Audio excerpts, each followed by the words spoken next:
Stripping down science. The Naked Scientists. Now, as we do once a month, we're going to have a very special 1-hour Naked Science question and answer show. Hello, my name's Chris Smith, and here to help me to answer all of your questions this hour, we have Dave Ansell. Good evening. And Derek Thorne. Hello, good evening. And we've also got a very special kitchen science this evening, which actually has nothing to do with kitchens and everything to do with me.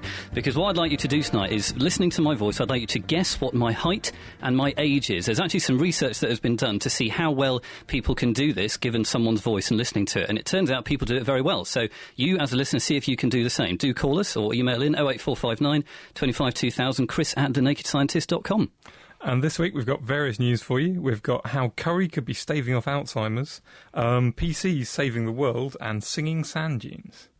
And if that's not enough for you, we'll also be finding out the definitive, experimental answer to exactly how much flying a flag for the World Cup, just in case you're thinking of doing that again in the next 4 years' time, how much that's actually costing you, because Derek and Dave went out this week onto the roads around Cambridgeshire and made experimental measurements to find out.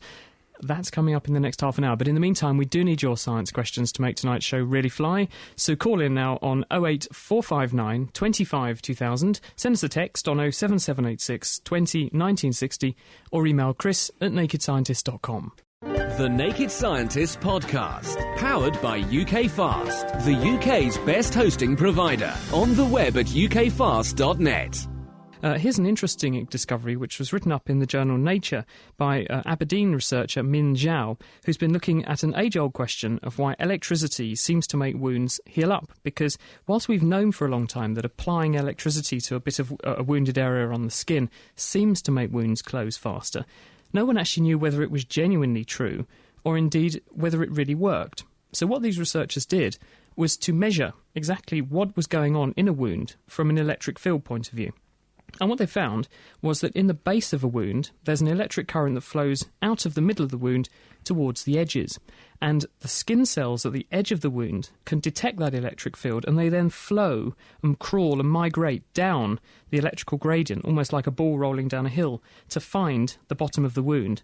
And when they meet another cell coming the other way, they take root and stop. And that's how wounds know to heal up. And when the researchers reversed the electric current in a wound artificially, they found that instead of closing, the wounds opened up again. And there's a historical basis to this, because somebody who we discussed on the programme about a month ago, Dave was here, was Mark Skousen, and he was talking about a great American scientist back from many, many years ago called Benjamin Franklin, who was one of the earliest electricians. And, in fact, he was always a big advocate of electrocuting people to make their wounds better. It's something the Americans have now taken to the extreme, I hasten to add, with their electric chairs and things. But, no, it looks like if we can use electricity to heal wounds, we might be onto something. So is electricity basically just telling the cells which way to go, so if they know where the hole is, basically? Yes, they follow that gradient of lots of plus going out to slightly less plus the further away from the wound you go, and the cells follow that signal. And the researchers in Aberdeen have found two genes, one's called P10 and the other one's called PI3K gamma, and those are essential for the process to happen. And because they've now got a genetic basis for it, what they think might be possible is not only to electrify people's wounds to make them heal quicker, but you could give drugs that would switch on or switch off those genes in the right way to speed up wound healing. Is this, though, the kind of level of electric shock that they're giving people? Is that something that people can feel? You know, it doesn't sound very inviting. No, but the good news is, Derek, that the kind of currents that you're measuring here are absolutely tiny. It's not the kind of thing that you would need to run a television. It's a very, very small amount of current that would be imperceptible, but at the level of a cell, it's very, very powerful. Fantastic. All right, well, there's another story actually this week, which is all about this thing called volunteer computing. And the idea is that if you have a computer at home or at work, which is on for long periods of time, and which basically you might be doing something like word processing on it, but your computer isn't really busy, it's not using all of its processor power all the time, you can actually chip in with helping to solve really big problems that are out here in the world at the moment. Lovely pun, Derek, I had to say. And unintended, I might add. But no, basically, the idea is that, for example, malaria spreads across Africa in very complex ways. ways, and scientists are trying to design experiments and models that can kind of work out how that's going to happen. But these programs are very, very big things and really need a lot of computing power. So what they do is they say to everyone who's on the internet, who's got a computer that's hooked up to the web, they say, can you donate us a tiny bit of your processor power, and then you can help us solve these problems. And so if you want to get involved in volunteer computing, you can take part in things like that. There's also a little project to work out what drugs might work to block the HIV virus doing what it does. And there's also some programs that are trying to solve chess problems if you're into a bit more board games instead of diseases. On a similar point of view, instead of trying to use wasted computing cycles, people are trying to use wasting head cycles, actually use people's brains who are not doing very much. Yeah, they could make good use of yours, couldn't they? Cheers, Derek. Derek. Chris. Well, as I say, he's out in a world of his own. Anyway, sorry. Scientists on the Stardust mission, which was where they sent a space probe to the back of Comet Wild 2, and they collected some actual bits of the comet, some dust which came out of the back of the comet in something called aerogel. And they're looking for something, not just the comet dust, they're actually looking for interstellar dust, so stuff which has come from other stars outside the solar system, just breathe. And what they want that way, if they could find some, they'd be able to better understand the stars which they were made in, the first stuff that we've actually got from outside the solar system. The problem is they don't really know what they look like, and they've got thousands and thousands of comet particles in there, and they can't write a computer program to find the things. They reckon there's about 50 particles in all of their aerogel, and they'll have 700,000 big pictures to look at. So they can't write a computer program to look at this. How big will the particles be? About a micron, so about a millionth of a metre across. So about a thousandth of a millimetre. So literally it is a speck of dust, isn't it? We're talking about real specks of dust here. And how are they going to do this? Well, the solution they've come up with is take advantage of lots of bored people. So they've recruited 115,000 volunteers who they're specially trained to look at these particle tracks and find the unusual ones. How on earth did they get that many people? I don't know. They just advertised, and there were enough bored people out there who want to play. Well, I hope they're paying them. That's all I can say. But yeah, the thing is, Dave, you've actually. I mean, I don't know whether you're volunteering your time on the dust spotting thing, but I gather you do have a volunteer computing thing on your computer. Well, maybe. You said earlier that you had the SETI program on your computer, and this is the most famous one. It's a search for extraterrestrial intelligence. And so if you at home want to get involved in this, 5 million people around the world already have done. And this is the idea that you can search the signals that are coming into a particular telescope, which is in Puerto Rico, and you can see whether they show any signs of extraterrestrial life. So the race is on. 5 million people are doing it to find ET. Now, you've just heard Derek there, and you've been listening to him as the star of Kitchen Science for the last almost 12 months. But tonight we're asking you, can you help us to repeat a famous science experiment, which is, what does someone look like just on the basis of their voice? We need your approximations, your estimations, your guesses, and anything goes, the funnier the better actually, of what Derek looks like. Phone in now and tell us, and the person who is closest to his age, height and weight, we won't give you sex because that's a bit obvious, will win a prize. And tonight we have some great books, we've got some frisbees, we've got some hats, we've got some fantastic stuff to give away. If you would like to have a go at Derek, have a go at estimating what Derek looks like, 08459 25 2000 is the phone number, or email chris@nakedscientist.com, or text in on 07786 20 1960. And it's the same numbers, of course, if you have any questions on anything for us this evening. It's our Naked Science question and answer show. Anything goes. We'll take any questions. Now, I've got an interesting piece here, which is about the disease, Alzheimer's disease.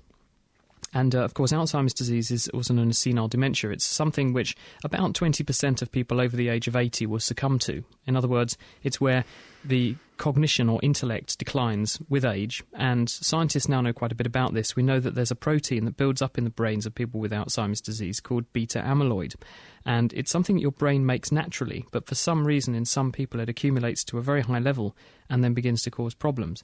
But not in everybody, because there's a piece of research from the National University of Singapore this week by a guy called Zhiping Ng, who went and looked at over 1,000 people from Asia and did a simple survey asking them how much curry they ate. And he then did what's called a mini-mental test on these people, which is just a very sensitive way of working out how well their brain's working. You ask people things like, what day of the week is it? Who's the Prime Minister? Who's the Queen? Simple questions. It sounds silly, but actually it's very, very sensitive, because the minute someone's brain begins to not function quite as well as it should, they start to get simple questions like that wrong. Very staggering result, though, because what they found was that people who ate curry on a regular basis had about half the risk of developing signs of Alzheimer's disease compared with people that never ate curry. And even people who ate curry just every so often had a significant reduction in their risk of Alzheimer's disease. So why should this be? Well, they think it's down to turmeric, the orange stuff that you find a lot of in curry. And there's anecdotal evidence that in countries like India, where people eat a lot of curry and they use a lot of turmeric, there are lower levels of Alzheimer's disease.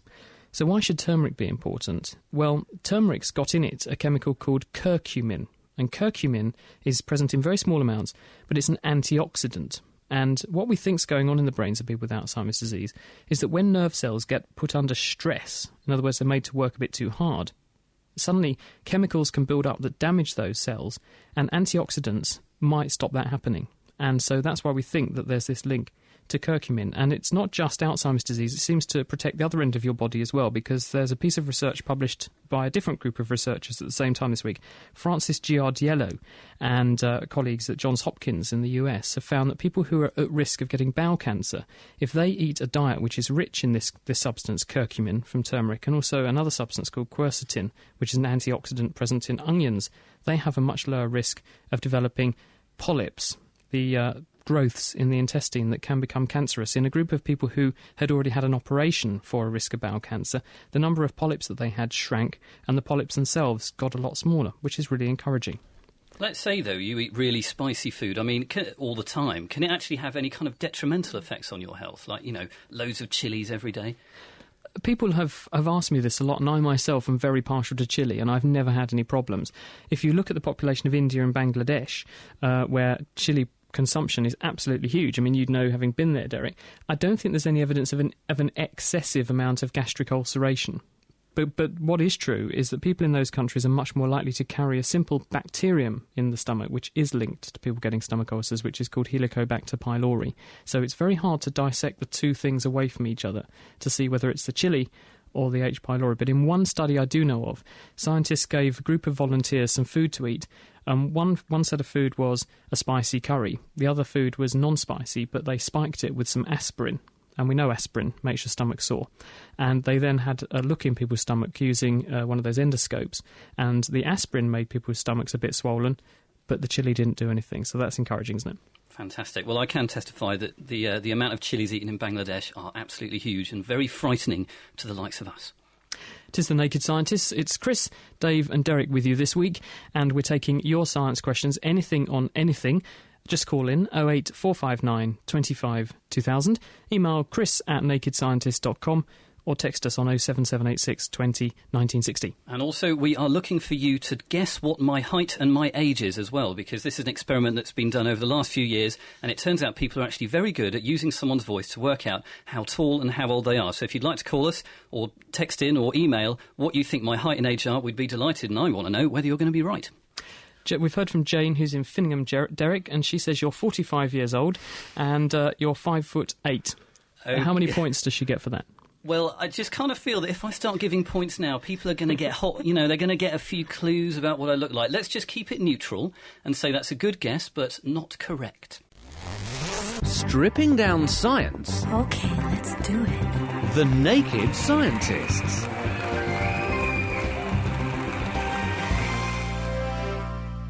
Now, it is our last Naked Scientists of the summer, because we're going to take about a month off and we'll be back at the beginning of September. So this is our final trip to the States before we retire for this series, to visit Bob Hirshhorn and Chelsea Ward for this week's edition of Science Update. Today they're going to be looking at evolution amongst Darwin's finches, that's a kind of bird by the way, and also finding out why pregnant women get morning sickness. This week for The Naked Scientists, the staff here at Science Update go out on a limb here in the States by throwing our support behind the controversial theory that life on Earth evolved by means of natural selection, a theory first proposed by foreign biologist Charles Darwin. In this episode, we'll learn about brand new insights into evolution from the finches Darwin studied. But first, scientists have long wondered why pregnant women get morning sickness. After all, they need all the sustenance they can get, so losing their breakfast doesn't seem to be the best course of action. But Chelsea tells us there could be a good evolutionary reason for it. When morning sickness strikes, pregnant women often ask, "Why me?" Well, they'll be happy to know that scientists at the University of Liverpool are working on an answer. By comparing 56 studies from 21 countries, they found that pregnancy sickness is more common in places with diets high in sugars, stimulants, vegetables, meat, milk, and eggs. Evolutionary psychologist Gillian Pepper says this may be the body's way of protecting the fetus from harm. These were the foods that perhaps, when man was evolving, were more likely to contain pathogens, because if you don't have refrigeration, meat, milk, eggs very quickly could become infected or go bad. Women fared better in places with diets low in these foods and high in cereals and beans, but Pepper doesn't recommend that pregnant women change their diets. Much more research is needed on whether doing so would reduce sickness or even be healthy. Thanks, Chelsea. Well, scientists have now reported seeing evolution in action in none other than Darwin's finches. 2 decades ago, large ground finches moved to a Galapagos island where medium ground finches lived.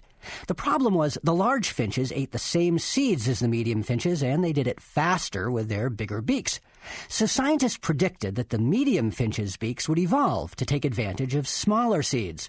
Princeton University evolutionary biologist Peter Grant says that happened during a drought 2 years ago. The recent immigrant species had almost eaten the supply of food for themselves, so they almost went extinct.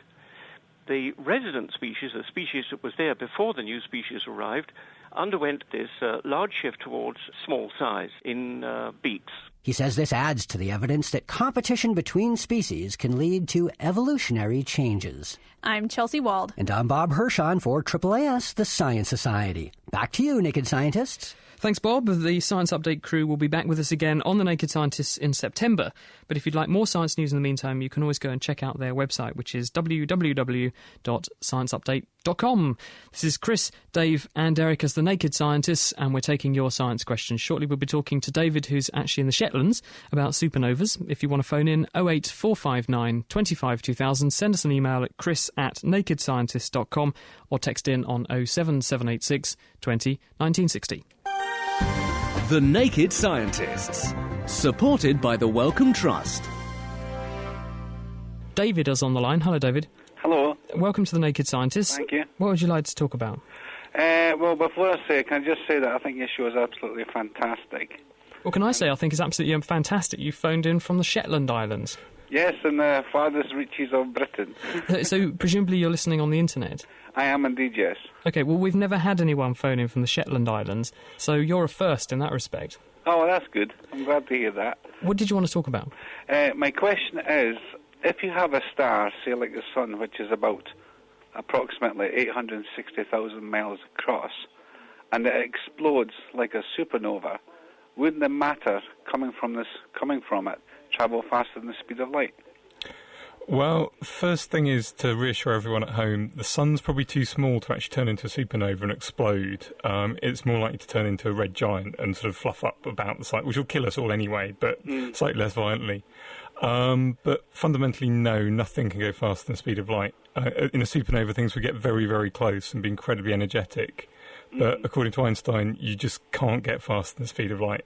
Things can give the impression of going faster than the speed of light, which is, there was a lovely analogy that was put to me, David, by someone around Christmas time when we were discussing something about the Star of Bethlehem. And he's using a technique where they're looking for it's almost like the echo of a light.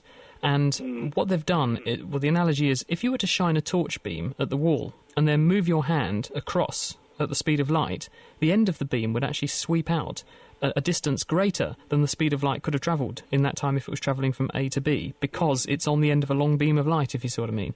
So you can fool someone into thinking something's going faster than the speed of light. But as far as we know, as Dave said, and Einstein says, because Dave being as good as Einstein, of course, then no, there's no way something can go faster than the speed of light. But to build on a point that Dave made, there's a really nice paper this week in the journal Nature, and what they've done is, it's a chap at the University of Leicester, Matt Burley and his colleagues. Everyone thought that when a star, a bit like our sun, got to the end of its life and swelled up, as Dave says, and the reason stars swell up is because at the moment our sun is burning hydrogen and helium principally hydrogen. When it runs out of hydrogen, it begins to burn other things, and it loses the compact structure it's got and becomes very, very large, and it swells up to engulf all the inner planets, the rocky worlds like our one.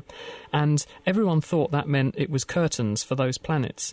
But these guys at Leicester this week have spotted a faraway star which has got a very big planet, a bit like Jupiter or a little bit bigger, in orbit around the star. And it couldn't have got there afterwards. It must have actually persisted in that position when the star swelled up to become one of these red giants and then shrunk down to become a dwarf afterwards.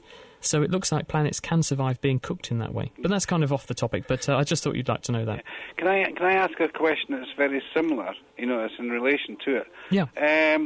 You know about gamma bursts believed to be from the furthest depths of the universe. What, gamma ray bursts? Yeah, wouldn't they bursts be travelling fast in the speed of light? Well, no, because a gamma ray is a form of light. It's electromagnetic radiation, so light that we can see is just one collection of frequencies or wavelengths of light. Gamma rays are another, very short wavelength radiation. X-rays are a little bit longer wavelength radiation than that. A bit further than that you get to ultraviolet, then then visible light, and then you're into infrared, and then microwaves and radio waves and so on. Yeah. I see. Oh, well, fair enough. That's answering my question, I suppose. Quick go at the quiz there? Yes, please. OK, Bill Gates, the mastermind behind the computer company Microsoft, makes about $55 a minute. Is that fact or fiction? Fiction.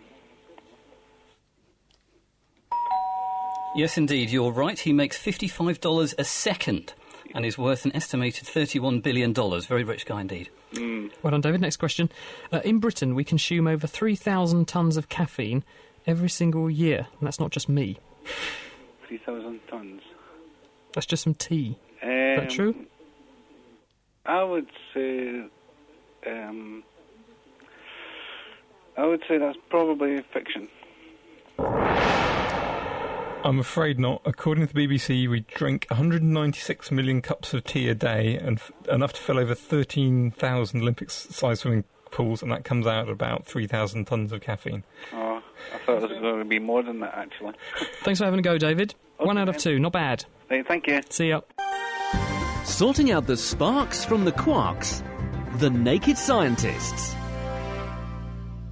Chris, we've actually had a question here just texted in from Alison Dawes.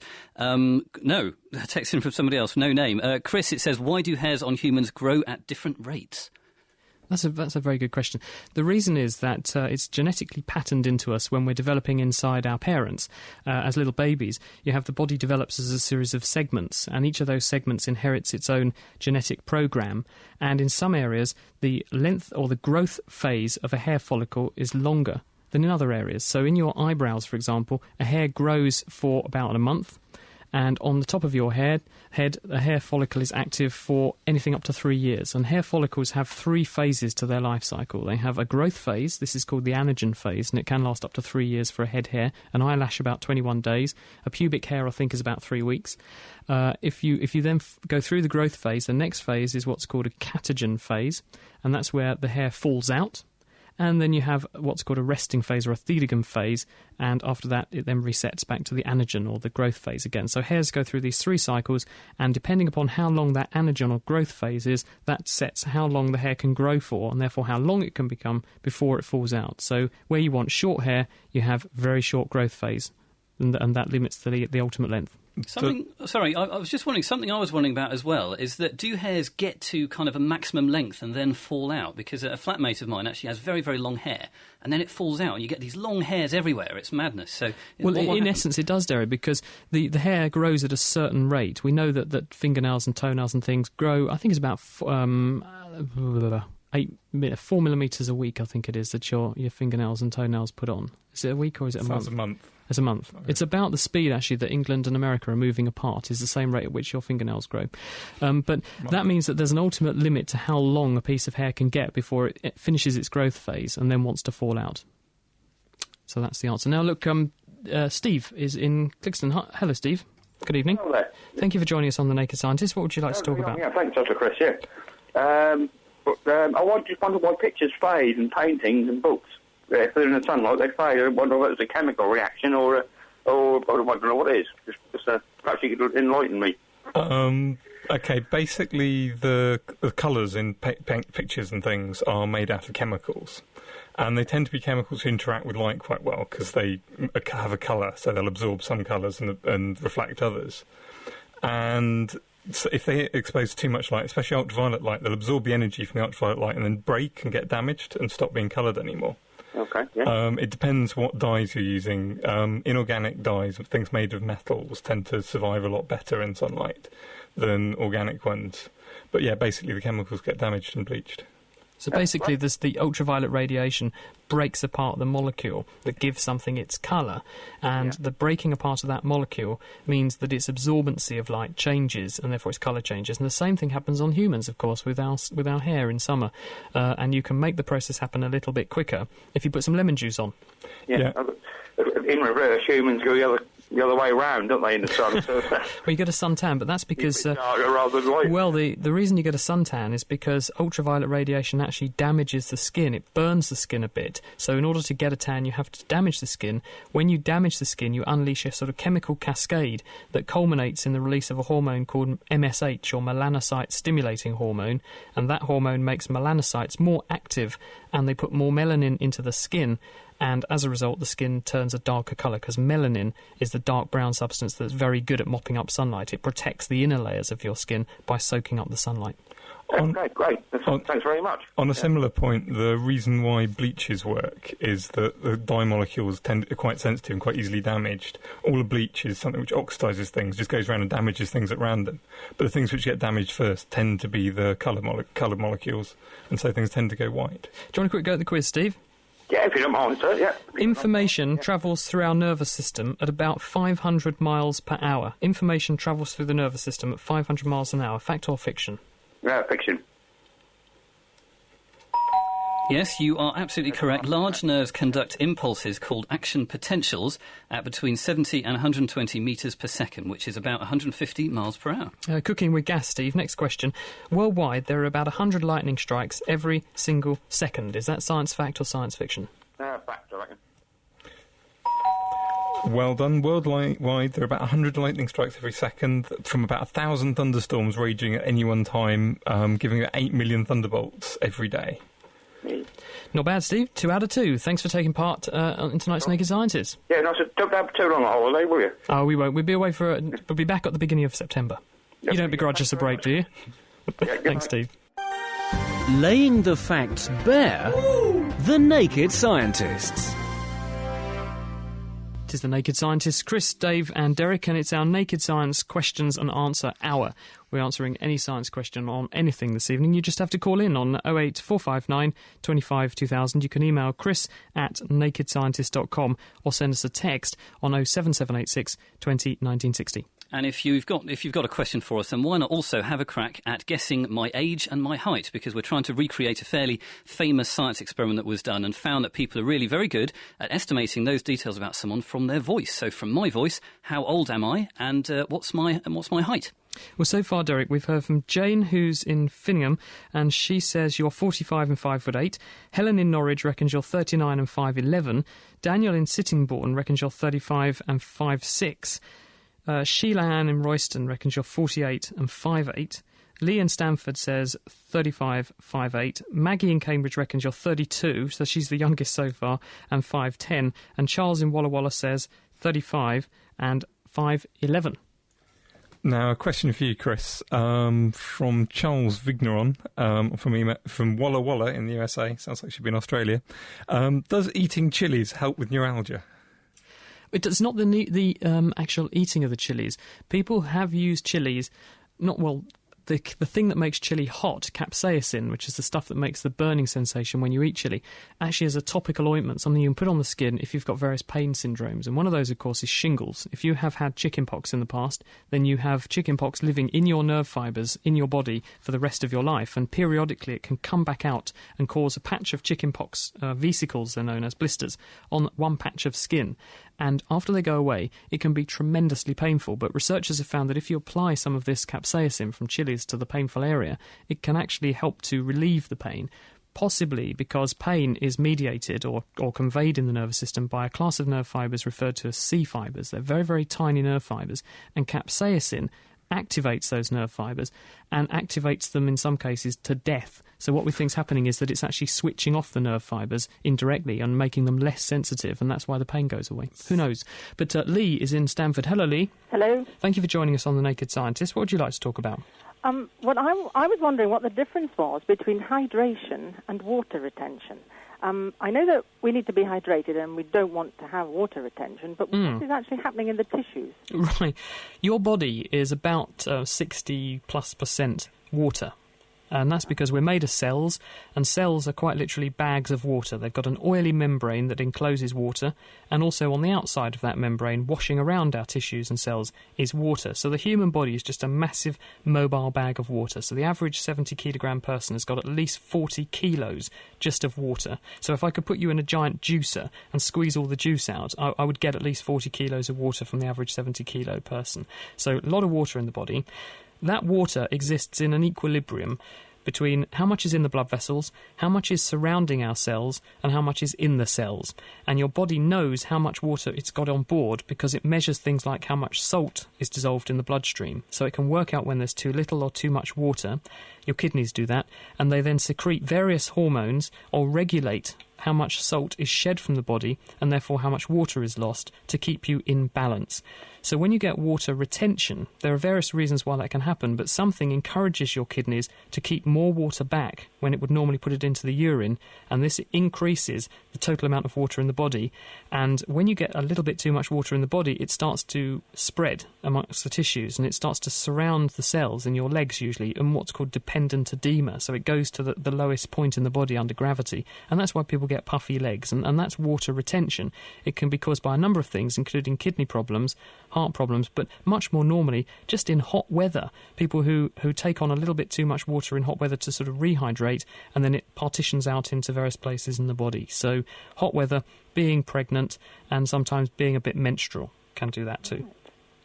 Okay, thank you very much. That's all right. Do you want a quick go at the quiz? Oh, all right. If you fell from the top of the world's tallest building, it would take you 10 seconds to hit the ground. Do you think that's science fact or science fiction?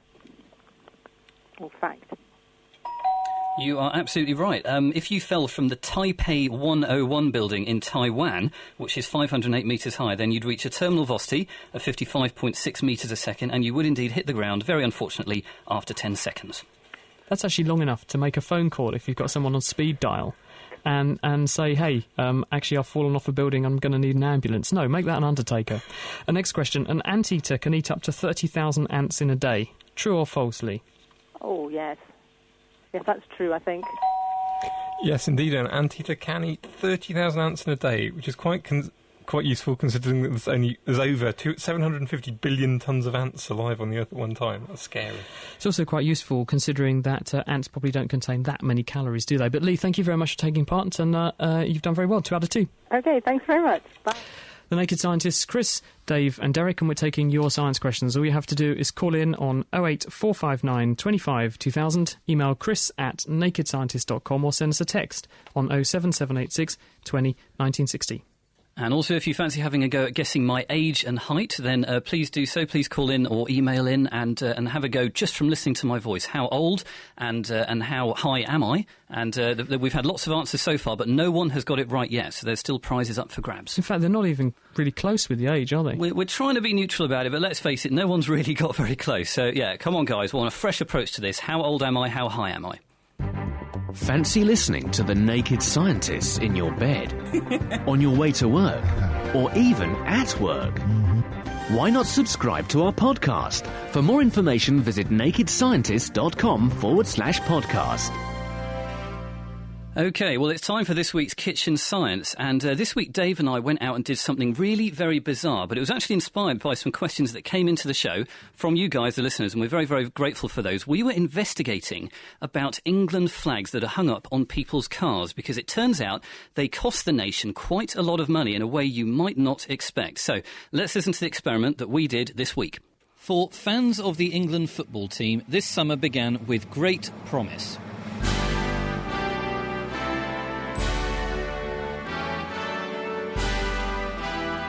But at the beginning of July, that all went horribly wrong. That's right. Now, for people like me who followed the England team, it was a pretty disappointing feeling when England finally went out of the World Cup. I felt my energy had been sapped and my patience had been sorely tried, and, well, frankly, I could go on and on. But the thing is, here on The Naked Scientist, we've had a lot of questions from people who think that that's not the only way the England team cost us. So right now, I'm actually in a car park on the outskirts of Cambridge with Dave and also Dave's car, and we're going to be testing something. What is it we're going to be testing, Dave? Well, everyone keeps asking how much does it cost to put an England flag on your car? How much it costs you in petrol just driving around? OK, and exactly, why would it cost you extra petrol, do you think? Well, adding a great big lump sticking outside your car is going to increase the drag of your car. If you put a big floppy flag on the side, it's going to slow the car down. So the question is, how much drag is it going to produce? OK, so what's the apparatus we've got set up here then? Well, it's a very high-tech piece of apparatus. Basically, it involves a stick, a flag, which I got for 10p from Co-op after England got knocked out, and a spring balance. So, yeah, what Dave's got, basically, is a long wooden pole. It's quite thin, and it's about, a metre long, isn't it? And also, tied to the end of that is one of these little England flags. So, basically, it's kind of like an England flag with a big flagpole on it. And there's also kind of a pivot. What's the pivot for? Well, the idea is that the England flag's going to get pulled back. Someone holds onto the screwdriver, which is acting as a pivot, and it will pull the pole forwards. Now, if we just hold onto the spring balance attached to the pole, we'll be able to measure how hard it's being pulled forwards. So basically, the pivot is kind of very, very close to the top of the flag, where the flag is actually going to hang out of the car. And so if you can imagine the wind rushing past the flag in one direction, it's going to pull the rest of the flagpole round, with that pivot kind of acting as a fulcrum. And then on the other side of that pivot, we've actually got a force meter. Just describe that meter quickly. It's just one of the little spring balances which you probably used at school to weigh things with. Yeah, OK, so it's like it's got a little hook on the end and it's got a spring in it, and also some kind of markings along the side so you can see how many units of force you're actually using up. And, of course, a unit of force is... the Newton, Derek. OK, so we're going to be finding out how many newtons, and therefore, hopefully, how much petrol these England flags hanging out of the windows have been costing us. So, all right then, we're ready. What's the plan? Well, basically, we're going to get into my car, I'm going to give you the piece of kit, because I've got to drive, and we're going to measure how much force it takes to pull a flag through the air. Fantastic. All right, let's do it.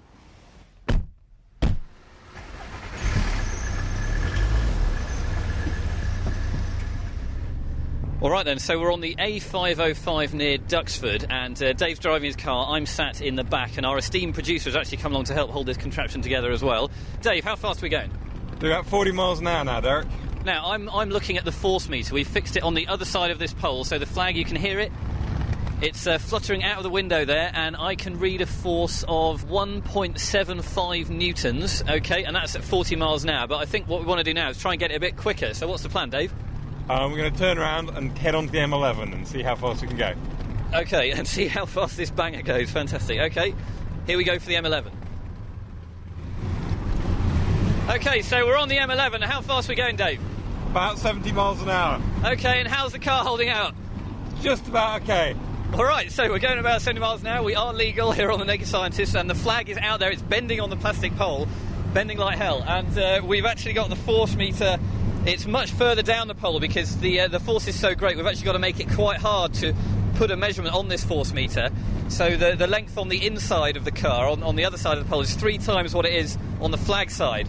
Anyway, looking at the force meter, we've got... well, it's shaking all over the place, but I think it's kind of averaging out at something like 2.25 newtons. And so, because we've actually got the length of the flagpole on the inside of the car is 3 times the length on the outside, that means we've got to multiply that force by 3 to actually get the real force which is being exerted on the flag on the outside of the car. So I think, quick calculation in my head, so that's about 6.75 newtons. So there you go, doing cruising down the motorway at 70 miles an hour, that's what you get. We're going to go and find somewhere to park and work out what all of this means. In the meantime, let's get the flag in before the cops think something weird's going on. So we're back in a car park just on the outskirts of Cambridge. We're near Trumpington, and we've just been on our drive. We've measured the force that was on the flag at 40 miles an hour and then at 70 miles an hour. And Dave here has the back of an envelope, no less. He's come prepared, this man, and so he's been working out exactly how much energy and therefore how much fuel and so on it's been costing us. So, Dave, what have you worked out? Power is basically force times speed. So at 40 miles an hour, you're doing 18 metres per second, and there was about 3.5 newtons on the flag.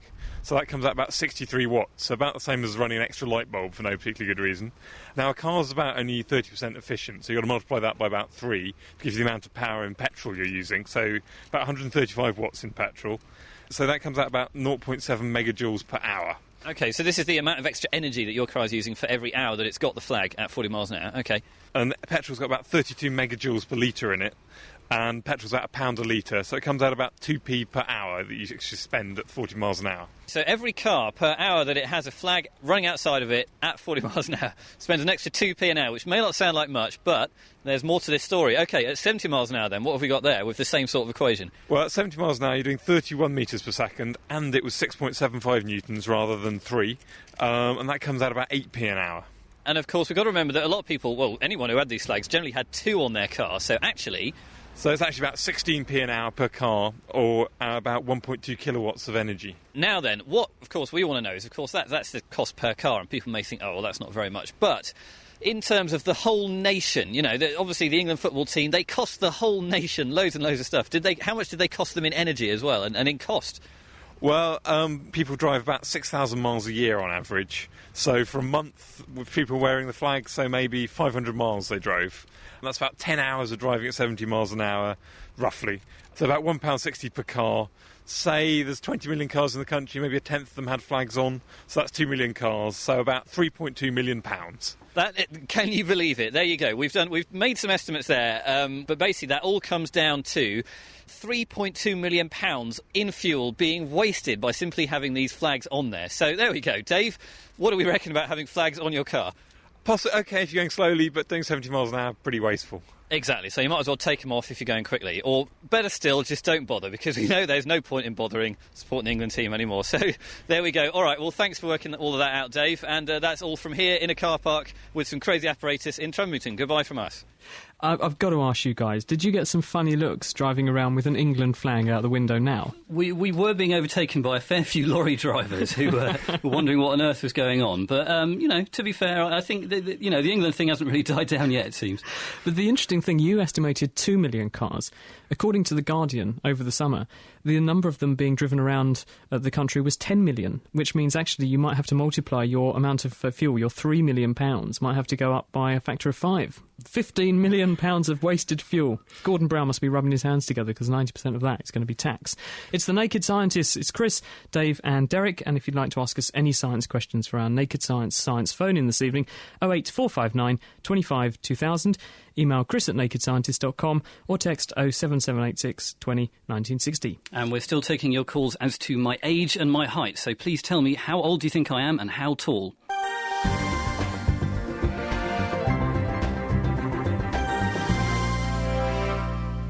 The Naked Scientists, Chris, Dave and Derek. Got an email here for you, Dave, which is from Rob McDonald, and he says, "Hi, I'm listening to your latest podcast on the train on my way back from work, and a question has occurred to me regarding UV rays.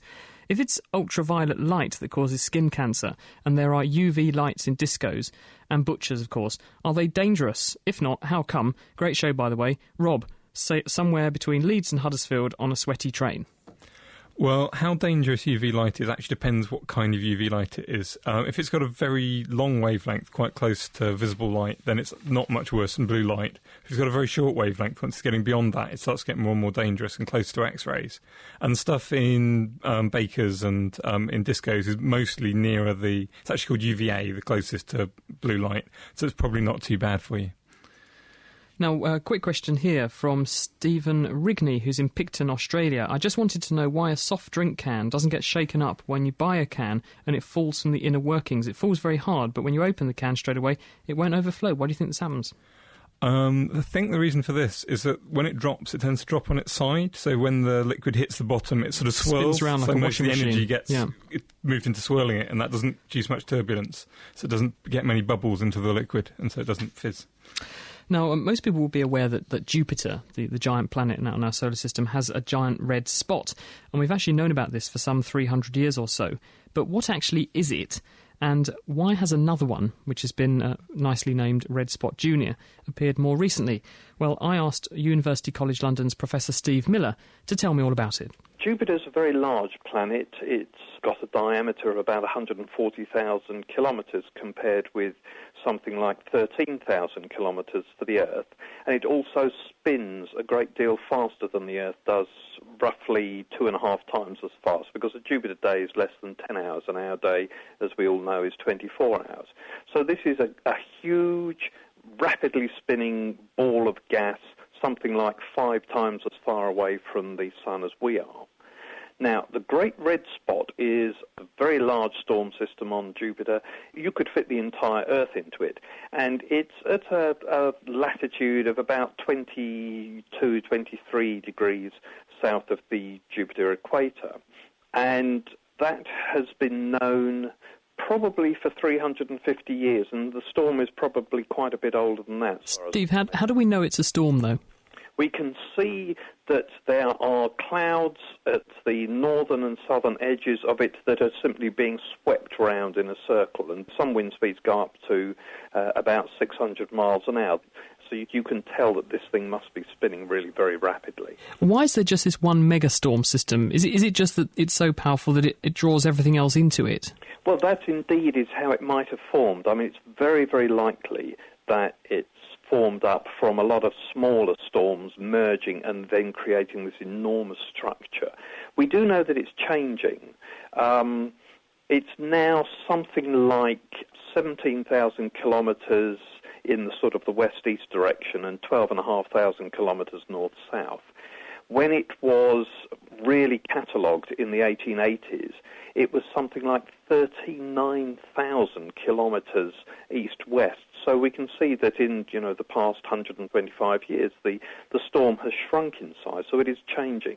But it is almost certain that it formed from the merger of a lot of smaller storms. Because we've got some evidence that is indeed happening on Jupiter, haven't we, in the wake of the sort of giant red spot Junior, which has cropped up in more recent years. Yes, that's right. I mean, that's a storm that's a bit to the south of the Great Red Spot, and this is a storm that has resulted from the merger about 5 years ago of 3 smaller storms that basically caught each other up and then merged into one. And it's really quite big. I mean, it's about 40% of the size of the Great Red Spot. So Red Spot Junior may be junior, but it's still pretty massive. Do you know why it's red, though? Difficult question. The most likely theory is that when the 3 storms that formed Red Spot Junior merged together, they became much more violent as one combined storm. This has had the effect of bringing material up from Jupiter's lower atmosphere higher up into the atmosphere. Now, it's probable that this Jupiter air has got quite high concentrations, or relatively high concentrations, of phosphorus compounds or sulfur compounds or something like that, and that bringing it up higher into the atmosphere has allowed sunlight to cause chemical reactions to occur that has turned the colour red. So it's giving us an insight, but we still have no idea what the actual chemical compound that gives the Great Red Spot and now Red Spot Junior its red colour. We just don't know what that is. Steve, I have an email from Richard Wood, who's in Columbus in Ohio, and he'd like to ask a couple of questions about Jupiter. And he says, first of all, why do storms such as the Great Red Spot not have eyes like hurricanes on the Earth do? Well, I think it's just a question of how big they are. The funnel on the Great Red Spot and Red Spot Junior are so much huger in size, so that they don't give you the impression of an eye in the same way as a hurricane does. But then if you sort of distance yourself a bit from them, you can actually imagine that you are looking at an eye. So there is a sort of eye, but it's just so much greater than anything that we ever see on Earth. Richard goes on to ask, why is it that these Jovian storms don't migrate towards the poles, i.e. away from the equator, like hurricanes on Earth seem to do? Well, this is due to something that we call the Coriolis force. And the Coriolis force will tend to keep things rotating in the same latitudes.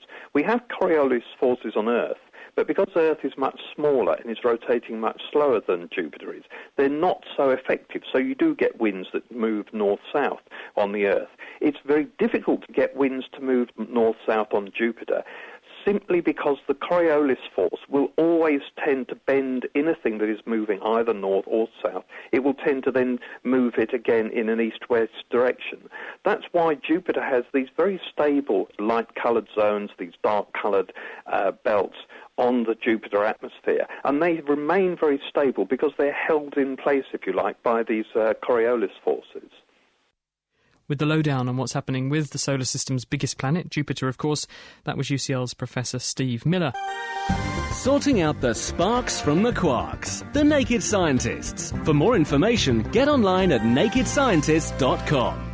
It is the Naked Scientists, Chris, Derek and Dave, and in fact it's the end of the series because we won't be here for a month or so. We'll be back at the beginning of September, which will also be the launch of the BA, not the British Airways, the British Association for the Advancement of Science Festival at the University of East Anglia in Norwich, because it's the UK's foremost science festival and it's coming to our region, and we're going to be there in full force to support it, and we'll be telling you what to look forward to on our special show starting the Sunday right before, so stay tuned for that one. But Derek, we've had quite a few guesses at what you actually look like and how tall you are. I mean, it's ranged from age 45, 48, 32, 35, and people estimating between 5'11 and sort of 5'6". Yes, no, well, I've been quite nervous to hear it all, but, well, I can now reveal the actual details of my height and my age. I am, in fact, younger than all of those, and I think maybe younger than anyone guessed. I'm actually 27. Believe it or not, I'm a fresh-faced young lad, and I'm 5'10", and I think somebody did get very, very close, though. Is that right? Helen in Norwich reckons you were 28, and she put your height at 5'10". Yeah, so basically you're 1 year out, Helen, but otherwise that's absolutely fantastic. So what I'm wondering is, do you know me? Because everyone else was miles out. But now we've done that, and we've found that actually someone can get it right, but on average there was a bit of a skew with our study. But when the scientists did this, did they find largely that result, Derek, or did it work? No, it did actually work. I mean, the thing is, I'm working in radio, and so I suppose, you know, my voice is chosen because it's maybe a bit deeper than other people's voices, and so maybe that's kind of affected people's thinking of, you know, how old I am. But the thing is, when the scientists did this was actually done at Columbia University in New York by Robert Krauss and his colleagues, and basically they found that if they showed someone a picture or played someone a voice of the same person, that if people made a judgment about age and height from the voice, it was practically as good as them using the picture. So from kind of a visual cue, that was just about the same as using the speech cue. So what this suggests then is that at the moment when someone makes threatening phone calls or drops a bomb and says there's going to be a bomb or whatever somewhere, and people hire very expensive experts to come and analyse voices, actually you could do it cheaper by asking the radio listeners to, what do you think of this voice? Yeah, absolutely. I mean, obviously, if I choose to do something like that, then, you know, they're never going to guess who I am, which is wonderful. But yeah, that's perfect. Definitely we know application. If you ever need a new career, Derek, suppose you could take up a job as sort of threatening phone call maker or something. Not something I'd call a career, but, you know, a one-off, maybe. Nigel's in Rutland. Hello, Nigel. Hello. Well, I'm from Rutland, but I'm in Suffolk at the moment. Right, OK. And what do you want to talk about? Well, you were talking about the flags on the cars, and I for one, never had one on because of spending so much time on the motorway. It would have blown off in seconds. But I did have a flag in the back, which was obviously inside. On my vehicle, I noticed that if you put the aircon on and keep the aircon on the car rather than having the windows open, it makes quite a big difference to the fuel consumption. It seems to be better with the aircon than actually having the windows open. Do you normally drive fast, though, Nigel? What's your average 70. Speed? So are you spending a lot of time doing a lot of high speeds? I do about 30 to 40,000 miles on the motorways in the MPV diesel, and I get about 50 if I sit at 70. If you push it above 70, then it drops quite dramatically, but sure, it does about 50 miles per gallon if you're doing 70, and that's with the aircon on. Yeah. Then you have completely proved exactly what physicists say, which is that at high speed, 70 miles an hour, it's much better to use the aircon and keep the windows closed, but at 40 miles an hour, it's much more efficient to have the aircon off and keep the windows open. Would you concur, Dave? Yeah. Sounds about right. You get more air resistance the faster you go. So it's all down to air resistance? Yeah, so that's right. Well, I've had this argument before with people, and they said, no, you shouldn't have the aircon on. And I said, no, it's a lot better if you do have it on and you don't have the windows open. I mean, of course, the way air conditioning works, it's like having a very powerful fridge under the bonnet of your car. It takes energy from the engine to drive this fridge, if you like, and then it blows air from outside over the fridge element and delivers it to the inside of the car. So you're not getting something for nothing. It is taking energy from the engine. So if you want to be the most efficient you possibly can, then you'll just sweat it out, although you won't necessarily be in the best possible state when you arrive where you're going. But at low speeds, definitely windows down, aircon off, works out most fuel efficient. All right, thanks very much. Quick go at the quiz? Sorry, no, I didn't hear that. I said, do you want a quick go at the quiz? Yeah, I didn't hear the question on it, sorry. That's all right, I'll ask it to you now. In Britain, we eat about 250,000 eggs every single day. Do you think that's science fact or science fiction? I would say that's actually fiction. Yes, you're right. We actually get through a hefty 30 million hen's eggs daily, which is about 1 per 2 people in the population. An ant weighs about 1 gram, Nigel. Fact or fiction? Fiction. Well done. 1 gram would be one hell of an ant. Normal ants are about 400 times lighter than that, about 2.5 milligrams. Thank you, Nigel. 2 out of 2, and a great question. Good to have you on the show. Thanks. It's Chris, Dave and Derek, and this is The Naked Scientists. And if you want to ask us any questions, got a few minutes left, you can squeeze your question in. 08459 25 2000's the phone number. Email chris@nakedscientist.com or send us any texts, 07786 20 1960. Dave, got a question here from Sam, who says, I'm from Slovakia, and I'd like to inform you your programme is spreading amongst Slovak youth, or at least I've persuaded some of my friends to listen to it. I have to tell you, I enjoy this programme, especially while I'm going for a walk with my dog. I'm a law student, but I haven't lost interest in nature and all the marvels around us. I have a question. I was always fascinated at the state of weightlessness and how it works. A month ago I saw a report on artificial simulations of the phenomenon on CNN, in which people were in a plane and became weightless. How is it possible to nullify gravity in this way? Is the question of zero acceleration or something like that? Is that how it works? The satellite orbiting the Earth is held on its path because of gravitational pull, and we experience a state of weightlessness. Yet, how is this achieved? Well, weightlessness doesn't actually mean there's no gravity. All it means is that everything around you is falling at the same speed as you. So if you're in a lift that was falling accelerating at g towards the ground, you'd feel like you're weightless. And so the way when basically a satellite is just falling all the time, it just misses every time it goes around the Earth. So the way they do it in planes is they basically make the plane fly on a parabola, they shoot it up, and then they make it accelerate towards the ground at the same rate as you would do falling. So the plane's falling at the same speed as you, so you feel like you're weightless. So it's all a question of relative falling, acceleration, basically. Or something.